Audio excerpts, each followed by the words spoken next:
Morbid Facts, Part 1. In 1992, 18-year-old John Thompson was home alone when he had both of his arms ripped off in a farming accident. But he still managed to get up and dial 911 with a pencil in his mouth. He miraculously survived and both of his arms were reattached. John says the only pain he really felt was when the exposed nerve hanging down his right side knocked into something. When Tatanisha Hedman discovered that her husband raped their daughter, she waited for him to fall asleep before pouring kerosene on him and lighting him on fire. She later admitted to police that she intentionally set him ablaze because shooting him would have been too nice. In 2009, a man sued Pepsi when he was traumatized after finding a mouse in his Mountain Dew. But Pepsi attorneys said this was impossible since Mountain Dew would completely dissolve a mouse within 30 days. Pepsi ended up winning the case after proving that the can was purchased more than 70 days after it was manufactured.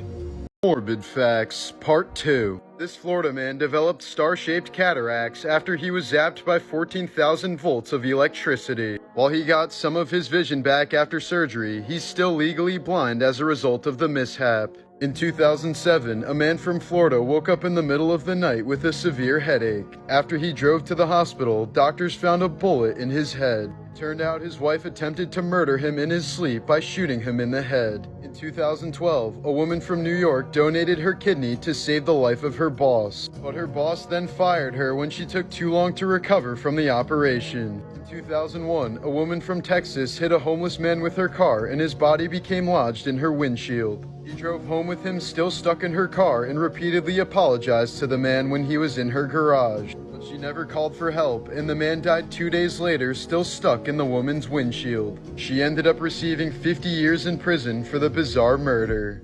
Morbid Facts, Part 3. In 1991, a decomposing woman was found hanging from a shower in a New Mexico motel. Despite an image of her being found in the room, she and the man in the photo remain unidentified to this day. But her first name is believed to be Becca, thanks only to an anonymous tip given to police in 2021. In 2011, Tokyo officials went to congratulate the oldest man in the city on his 111th birthday. But upon entering the man's home, they instead found his mummified remains sprawled over his bed. He had been dead for more than 30 years, and his family was still collecting the pension money he was receiving. Tennessee man James Washington was always the prime suspect of a 1995 murder, but there was never sufficient evidence to charge him. That was until 2012, when he was having a heart attack and confessed to the murder since he believed he was about to die. But Washington ended up making a full recovery and was convicted based on this confession, which he later tried to take back.